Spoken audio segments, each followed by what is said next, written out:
We should be very careful about the motives that we attribute to other people. In other words, if people disagree with you, why do they disagree with you? Oh, it's because they're stupid and evil. No, it's not because they're stupid and evil. They have different points of view. By the way, just if they disagree with you, they might be stupid and evil. And by the way, people who agree with you also might be stupid and evil. Well, then you can never understand a person like that. You guys can never come into agreement. And by the way, why do you think that those people are stupid and evil? There's a good chance that you're probably the stupid and evil one. That's why you attribute those motives to everybody else. If you're someone who lies, why do you lie? Well, because everyone lies. You're putting that on other people, probably to justify your own lying. None of us sees the world the way that the world really is. We see the world the way that we are. And if you're always assuming the worst motives from people, there's a good chance you probably have terrible motives yourself, and that's why you assume the rest of the world is like that. Faces are different, and minds differ so much more than faces. And if you fail to see that, it's only because of the roughness of our reason, the roughness of our intellect, the roughness of our minds, that we see any two people as being the same. People can be very similar, people can hold very similar views, but whatever it is that you're kind of projecting out into the world, there's a good chance it is projected. It's coming from inside of you. We have to be careful about the things that we worship. We have to be careful about the things that we present to the world, because all of us worship something. There's none of us who doesn't worship anything. Everybody has a religion. Everybody has an object of worship. It's hardwired into our brains. Whatever the central focus of your life is, that's your God. That's your religion. So whatever you choose to worship, man, just ensure that it's actually something that's worthy of your worship, whatever it is. Because none of us is ever going to be more moral than the God that we serve.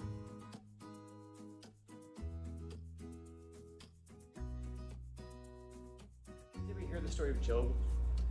It's a book in the Old Testament, and it's probably, some scholars believe, it might be the oldest written story in the world.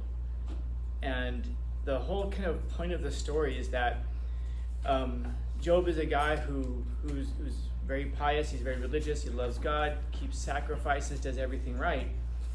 And then one day, and this is actually a really scary thing, God's sitting on his throne, and then Satan comes to him. And God says, hey, you see my servant Job? He's cool, man. He does everything right. And then Satan's like, he only does stuff right because you're nice to him, because you bless him. If you take away all of his stuff, he'll curse you, man. And so God's like, no, he won't. And Satan's like, yeah, he will. Watch, give me authority to go after him, and watch, I bet I can make him curse you. So God's like, okay, do whatever you want, just don't kill him. So Satan's like, dope, I'll be back. So Satan goes over, basically kills his whole family, but doesn't kill him, takes all of his livestock, destroys his fortune, and then Job is just sitting there completely destroyed and broken. And Job's friends go to him, and they're asking him, dude, what'd you do, like, to make this happen? And Job's like, I didn't do anything wrong. And they're like, dude, you should just curse God and die, man, because your life is trash now. Your family's dead, you've lost your fortune, you've got no land. Just give up on life. And the whole story is Job kind of talking to his friends, and his friends are trying to figure out what he did wrong and trying to convince him to quit, and he doesn't. He stays the course. And there's this really neat line in there where he's kind of like complaining to God, though, and he's like, what did I do wrong? And God's like, my ways aren't yours. Where were you when the foundations of the universe were laid? Oh, that's right, you didn't exist yet because I made you. Where were you when? And he starts going over all of these things that he had done. He's like, oh, that's right, you weren't anywhere because I hadn't made you yet. So you don't have a right to question me. You're immortal. I created you. Take it. And then the whole moral of the story is, sometimes God just does strange stuff. That's a really creepy story if you look at it. First off, where was God? I said, where was he hanging out? On his throne. On his throne. And where was Satan? Or torturing the day. Now, before that, though, he was in heaven also. That's a weird thing. Why is Satan in heaven? Why? And by the way, does God know that Job is not going to curse him? Yeah, of course he knows. He's supposed to know everything. So then why would he just tell Satan, yeah, I know that he's not going to curse me, but yeah, go ahead, torture him, go ahead. That's kind of a weird thing, because the moral of the story is, you could be going through something, and it could just be God entertaining himself, letting Satan torture you. And then we read that story, And if you're a believer in that religion, you go back and you try to make sense of it afterwards. And then now, by the way, that gives you some level of meaning in your life. So the question actually is, what came first, the story or the disasters? Meaning that you may very well have had people who are going through a lot of difficulties in their life. And it's like, I don't understand why I'm going through so many difficulties. I am pious, I worship God, I make sacrifices, I do everything right. How come, I lost everything? How come people came and took all my stuff? How come, I don't understand, why are bad things happening to good people? And that might be the question that the text is trying to answer. Why is it that bad things happen to good people? And that might be the story of Job there. In other words, the story may have been written by people who were trying to explain why it is that bad things happen to good people. And so the story about God in that case might just be a way of trying to explain how it is that God would behave in a world where there's evil, if that makes sense. So the question becomes, do people behave the way that do people behave in the ways that God tells them to? Or is it the other way around?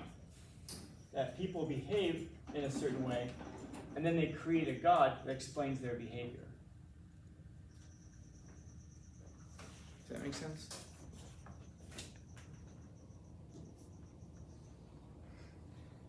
Just one person, yes or no, would suffice. Yeah. Okay, good man. As long as it makes sense to one person. In other words, that story that I just explained to you about Job, is it the case that God tells people how to behave and so then people behave that way? Or is it that people behave a certain way and then they invent a God to justify their behaviors? Like Satan. What's that? Like Satan. Explain. Like how people do bad things and it's just like, oh yeah. Like how people blame what they did on like the demons or something in court. Because I seen like people trying to say like someone possessed them or something. Yeah, why do people do It terrible works things? sometimes. Go ahead. Sure, the last part. It works sometimes. But yeah. So it becomes this question, why did you do something terrible? Is it because you're a terrible person? No. It's because the devil made me do it. Yeah. When you said that how God makes people behave or something like that, I thought it was like God gives you a challenge and makes you the person you are today. It makes you go through like these challenges. I heard the saying going that God gives the most hardest challenges to the more experienced warriors, which is the people, and give the less challenge to the people that don't have much experience with stuff. Okay. So good example. Who would have written something like that? Someone who went through a hard challenge. Somebody who went through a hard challenge. Why am I going through such a hard challenge? You know why? Because God gives the hardest challenges to his most devoted servants. So now, me going through suffering, it's not because I didn't pay attention to my family, and so therefore my wife left me and took the kids and then half of my money, and then I was pissed off at work, so I misbehaved at work and then I got fired, and then I lost my house because of that, and I'm wandering the streets. You know why I'm wandering the streets? Because God gives his hardest challenges to his most devoted followers. It's a great way to explain why failures in our lives happen. It does. And by the way, that's not the only way in which we do it. Think about essentially it's this idea of taking a force that's beyond ourselves and using that to explain why our life is trash. And we see that happen, by the way, today. We see it happen politically. Why is our life trash? Well, I'll tell you why my life is trash. Because they're trying to stop me. You know them, right? They? Yeah, they. I don't know who they are. I've never met them. But they are my enemy. Because of them, I'm being held down. I don't like them. It's us against them, right? So I don't know what they're doing, but they're doing something. Who are they? I don't know. But they're out there. It's the same concept. There's no difference. It's just replacing one supernatural force with another supernatural force. And by the way, that doesn't mean it's not true. It just means that that's what it is. Is it true that there's a God and that God gives his hardest challenges to his most devoted warriors? Maybe. Or maybe I just, can't get my life straight. and so my life keeps collapsing every few years. Yeah. I thought, So he's writing your book then. So what level of responsibility do you have in your life? If it's already written, can you do anything differently? there's probably a different path, like, But if it's already written, can you do differently from what's written? probably not. Like, can Harry Potter become a bad guy? No, the story's already written. Probably a different dimension. Oh, now we're into multiverse stuff. Oh man, that's Marvel when they run out of ideas. Ah, shit, multiverse. let's restart everything. Yeah. Nora Neale-Hurston. She's an anthropologist, and specifically she studies religions around the world. And it is a fascinating thing, and this is kind of what she's getting at, that people come along, and then they have like cultural values or things go their way or whatever, and then they, because of the way that they're behaving, and then afterwards they create a God that kind of justifies why is it they're behaving. And it is interesting, by the way, when you look at the spread of certain religions. So, for example, you look at a religion like Judaism, and one of the things of Judaism is that suffering is a good thing. So Judaism will say that suffering is a good thing. Why is it that Jews would believe that suffering is a good thing? Well, if you look at the history of Judaism, there's one thing that Jews are pretty good at: suffering. These are people who get kicked out of every country they go to. I mean, there's I was mentioning last time, there's a word for attacking Jews called pogroms. I mean, is there a word that exists for attacking other ethnic groups? There's like a general term like hate crime, but there isn't like a specific term for attacking, one religious group except for Jews, because it's so common they had to come up with a word for it. Pogroms. And so this is a group of people religiously and ethnically who are just kind of used to suffering, and so surprise, surprise, part of their religion is that suffering is a good thing. Suffering builds character. Suffering is actually proof that God's got your back, because the only reason the world's attacking you is because the world hates God, and so therefore if it's attacking you, it's attacking God. So it's not even really about you. All right, that explains why we're suffering. You look at Christianity. Christianity's whole thing is to be meek and kind, we say, and to turn the other cheek. Well, why is it that? And in fact, there's a story where the Roman soldiers come to take Jesus away, and one of his disciples, Peter, grabs a sword and says, "Not on my watch," and he cuts off a soldier's ear. And Jesus stops him. He's like, "Dude, if you live by the sword, you're gonna die by the sword." Picks up the dude's ear, puts it back on. "Sorry, my friend's a jerk. I apologize." And he restores the guy's ear. And then the whole thing about how you exist culturally in Christianity is you keep the love for God, but it's passive resistance. It's not, you never pick up arms and fight against things. It's kind of like you love your enemy. If somebody smacks you in the face, you turn the other cheek and give them the other cheek too. Somebody wants your cloak, give them your shoes also, give them your sandals also. Why would a religion hold those kinds of values? Well, where was the religion founded? What was happening at the time? It was in Rome. It was in Israel, but that was a Roman province at the time. What happens if you have a religion that comes along and says, "Fight the power"? You get wiped out. Rome kills you. So the only way that a religion can survive and thrive in an environment like that is one that says, "Submit to the powers of the state." And if you submit to the powers of the state, Rome is like, "Okay, cool, have your religion. Go ahead." Makes sense.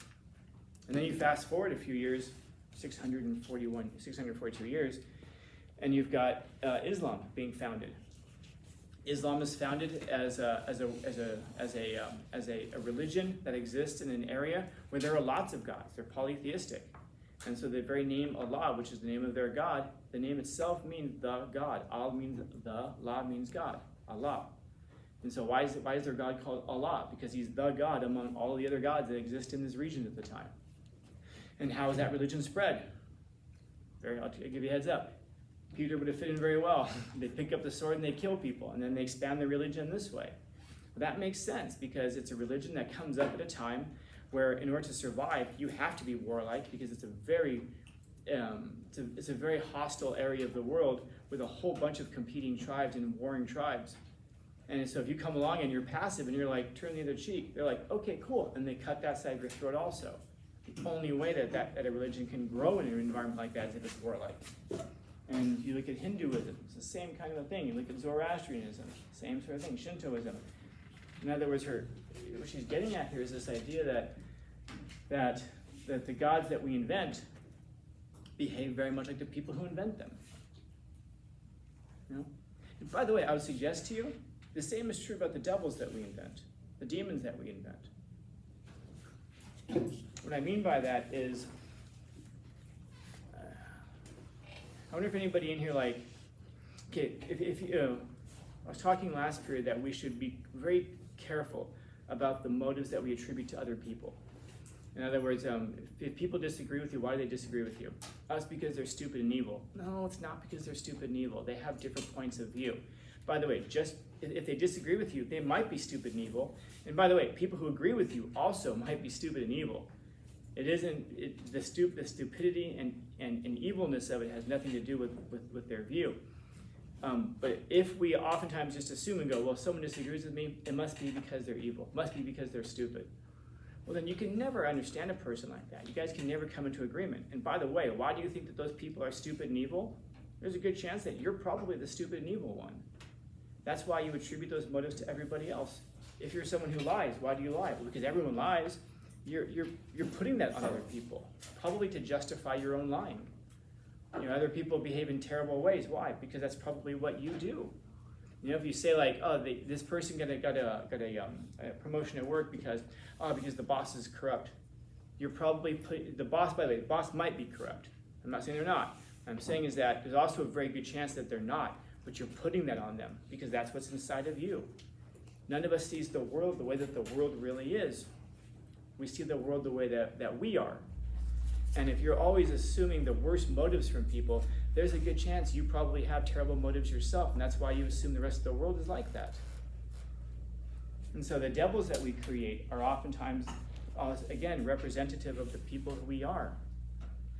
Everyone lies, everyone cheats. That's probably because you're a lying cheater. Do lots of people lie? Yeah. Lots of people cheat? Yeah. But if you're projecting that onto the world and saying this is just human nature because the only experience you have is your own nature, and you're going to reason out from that one specific case, it's called inductive reasoning, and you assume that because of this one case, all cases are like that. But then that strips everybody of their individuality. You don't think that people are truly individual. You think that people are just groups and that we're just animals, that we all behave the same way. And there's nothing more simple-minded than that. Faces are different, and minds differ so much more than faces. And if you fail to see that, it's only because of the roughness of our reason, the roughness of our intellect, the roughness of our minds, that we see any two people as being the same. People can be very similar, people can hold very similar views, but whatever it is that you're kind of projecting out into the world, there's a good chance it is projected. It's coming from inside of you. And we assume that that's the case. And by the way, by doing that, just like I was saying earlier, that also justifies how we behave. It's okay for me to lie because everybody else is lying. It's okay for me to just get angry and make stuff up about people because I'm just angry, and besides everybody else does that too. And you can understand, right? Like if I get angry, it's okay for me to punch someone in the face because that's what I would do. No, it's not understandable. It's understandable intellectually, but it's not excusable. We have to be careful about the things that we worship. We have to be careful about the things that we present to the world because all of us worship something. There's none of us who doesn't worship anything. Everybody has a religion. Everybody has an object of worship. It's hardwired into our brains. We know this. Whatever the central focus of your life is, that's your God. That's your religion. If the central focus of your life is going to church and is whatever deity you worship, that's your religion. And by the way, if you go to church on Sundays and that thing that you're worshiping is not the center of your attention, the center of your focus in life, then you're not really worshiping it. You're pretending to. But what are you really worshiping? If you leave church and then Monday through Saturday, your whole focus is getting more money, then that's the thing that you're worshiping. If you leave church on Sunday and Monday through Saturday, your whole focus is your significant other, your boyfriend, your girlfriend, your spouse, that's the thing that you're worshiping. If you leave church on Sunday and Monday through Saturday, your whole focus is on books and learning and reading, education then is your God. That's the thing that you're worshiping, the intellect. Whatever is the central focus of your life, that's the thing that you're worshiping. So whatever you choose to worship, man, just ensure that it's actually something that's worthy of your worship, whatever it is. Because none of us is ever going to be more moral than the God that we serve. That's never going to happen. If you worship something that is immoral, then you are never going to, transcend that and become better than the thing that you worship. We put those objects of worship out there because we aspire to them. We aspire to be like them. And if the thing that you worship actually makes people worse, then you're aspiring to be the worst person possible, maybe. And we might justify it. No, I won't be like that. Of course not. Because you're different. You know? So be careful about the things that we worship, and be careful about the things that we condemn. Be careful about the gods and the demons that we create. Questions, comments, concerns, complaints, criticisms, critiques?